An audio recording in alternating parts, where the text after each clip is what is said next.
Carl and Lou here from Games, Brrraains A Head-Banging Life, gbhblofficial for short. And it's track by track time as we're heading to 1995. I wasn't even in this country then. It is Draconian Times by Paradise Lost, their 5th studio album by the British goth doom metal band, released on the 12th of June 1995. So Paradise Lost overall, what would you say? You a fan? I am, after listening to some like more modern stuff. Yeah. So like, I think growing up, my dad had played like a few tracks, like a few videos, but I didn't know much of them. Because I say, like, when you're growing up, I think some of your choices you might not go, oh, let's stick a whole album of Paradise Lost on. Oh, I was not listening to doom until like until recently. I was a lot older. In the last I'd say the last 5 to 6 maybe years, doom was not really something. I mean, obviously I'd heard songs that came my way, but I then I found my feet in doom in the sludge stoner territory earlier, and then transition, and then obviously ended up picking up and understanding the different terminologies of doom, the different styles you can get from that, and then appreciating everything and other. I've grown to love Paradise Lost over the years.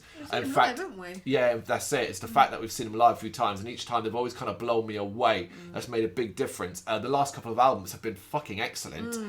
Really, really strong stuff. And they had a live album out this year called Live at the Old Mill. I think it was like 2 or 3 months ago. And that's something I urge everyone to go check out, because effectively it's a best of.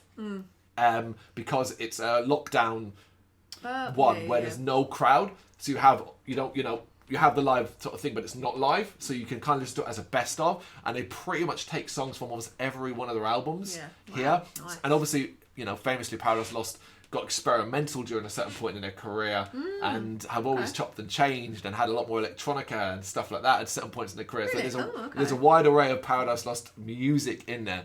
I'd never listened to Draconian Times. No. Ever. I may have heard a song or two, but if I do, I didn't know them. I couldn't point at them and say, I know what this one is. Yeah. That was it. However, I think the album's brilliant. I think it's brilliant from beginning to end. Yeah, I really enjoyed it. Because I didn't know what to expect, because it's so early. Yeah. And the last two albums I've heard have been pretty modern, so I was like, oh, what do I expect? And when you see them live, I couldn't tell which ones are from which albums. So I just listened to them as a whole. Yep. So, yeah, I enjoyed this one. Good. Yeah. And we begin with Enchantment. This is melancholic beauty for me. Emotive doominess and gothic-tinged melodies. It's a strong start that makes you feel and get excited for what else might be in the album. It's just a very, very good opening track. I do remember this track, and I'm sure I know they must play this live, because I've heard it a couple of times, and I was like, I know this one. I like the gruff vocals. And I say he's got a wonderful voice. Wonderful voice, yeah. And it's like my first introduction to it properly. I'm like, oh, okay, yeah, I'm on board with this. Yeah. Hallowed Land. I think there's some more refined metal passion behind this one. The riffs, the shouted vocals, and general vibe mixed with those gothic keyboards. This is super special sounding. This is easily up there as one of my favourite Paradise Lost songs now.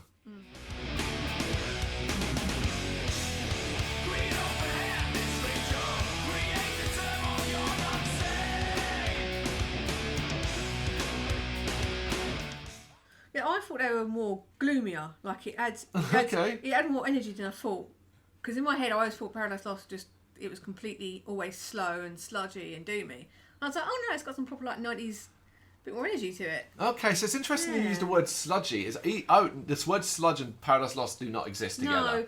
No. They've always been that clean doom sound, That's what I meant. Like, yeah. Oh god, so many terminologies.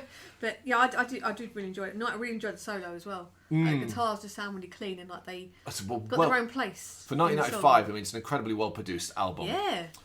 The Last Time, a vibrant blast of groovy and heavy noise. I like the chorus of this one, and it's quite commercial sounding from Paradise Lost. Well, actually, it feels 90s, but in a good way.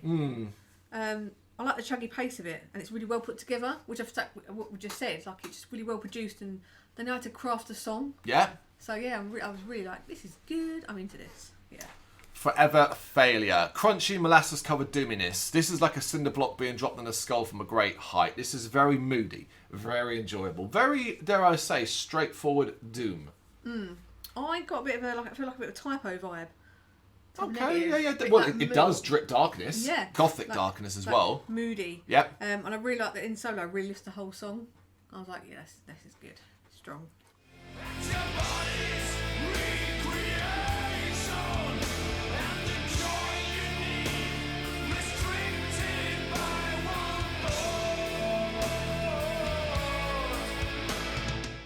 Once solemn.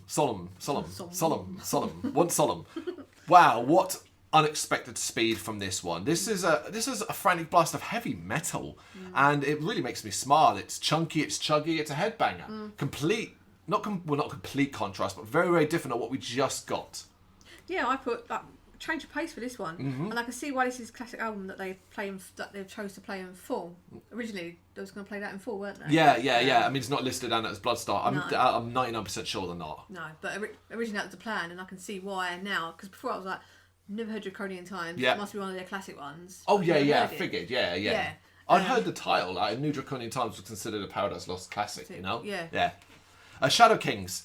For me here, the riffs are gold-plated on this track. I love the main one. I was humming it afterwards. Overall, this one has got Gothic Doom vibe, but in Paradise Lost, way more accessible and, to be honest, a lot of the time, enjoyable way. Yeah, I agree with that one, because I say, when I started to listen to it, I'm thinking, am I going to enjoy this? I'm like, is it going to be too slow, too gloomy for me to really get into? But there's the hooks that kind of keep you I think it's accessible. I think if you're not a Doom fan, this is the sort of stuff you can listen to and get that, but also not be so focused on Doom, that kind of thing. Yeah. Elusive Cure, strong moody melodies here. This sounds like an epic without anything like an epic length, which is always really cool for me. It's another class listen. You just got that really, really, oh wow, this is grand, but oh my god, it's not 9 minutes long.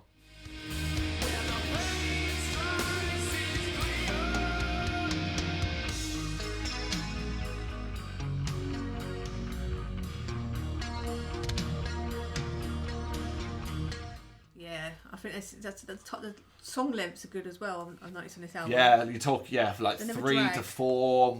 Never really. I don't think there's anything. I think it might be 1 or 2 over 5 just, but that's about it. That's small fry compared to what we've had in other albums. You're like, oh god. I really like the vocals. They sound a bit raw. Like raw. That's not the raw. Raw. That's not the right word. More raw. Like it's been recorded live. So the bits where his voice breaks a little bit. So it's not 100% perfect, if you want to use those words. But it just adds to it. Absolutely. A Yearn for Change. We get a kick-ass guitar solo here. 80s vibe guitar melodies and riffs. This is a track that I think is all about the guitars, where it's really the major focus of this song. And they're all excellent. I like there's group vocals in that one as well. Almost spoken. Yep. And I do like my spoken parts and gang vocals and stuff. So I was like, oh, that's a nice little touch. Shades of God. Winding and doomy guitar playing. The reverb on this track is insane. Nice and heavy, moody and cold. Another banger. I like the ethereal background. It's all like the... ethereal, yeah. Yeah, that's kind of cool. I like that word. Yeah. And the guitar work is really, really so good on this one. Yeah. Hands of Reason. The moodiest track of the bunch for me. It's got that gothic edge, but it's louder and more intense. It's quality gothic doom from a quality band. So it's a lot slower. Yeah. And it's kind of what I originally thought the whole album's going to be. True, so I get that. Okay. A little long for me. Tad. Okay. That's my short attention span. Got attention span of a gnat, so.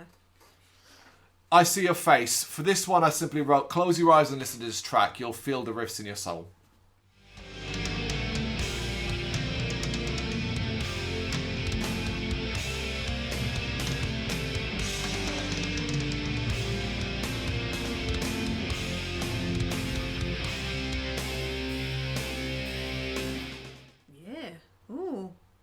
I've got nothing like that nice sounding. Okay. I like this song. Alright then, Jaded. A dark and moody gothic doom closer that again has the sense of epic but without the epic length. I do love that about this band. It's massive, a massive track, a respectable closer to an album without a single bad track. I would have liked more of an energetic one to finish. Oh really? Okay. Just my personal preference, but I know that's what they are. So like there's flashes of a little bit more energy and then there's like the doomier side of stuff. But for me, I always like the end of the album. I don't know. No, I was happy with this ending because to me, a gothic doom band end in a doomy way. Yeah. Yeah, it's quality from beginning to end. In my opinion, I don't think it's a bad track. I think you've got a few negative ones compared to me. Yeah. But then what's your top 3 then? So Enchantment. Yep. The Last Time. And Elusive Cure. Completely different. Yeah. Hallowed Land, Forever Failure, and Shadow Kings are my top 3 for this album. But if you've got any thoughts on it, let us know in the comments. Thank you very much for watching. You can check us out on gbhbl.com as well as on Facebook, Instagram, Twitter and Tumblr. Go to Patreon to help us out over there. That's patreon.com/gbhbl, as well as Big Cartel, where you can find some of our merchandise. We have a podcast running on SoundCloud and Apple Podcasts. And of course, if you like this video, do us a favour, hit the subscribe button and help the channel grow. Games, horror and heavy metal. What else is life for?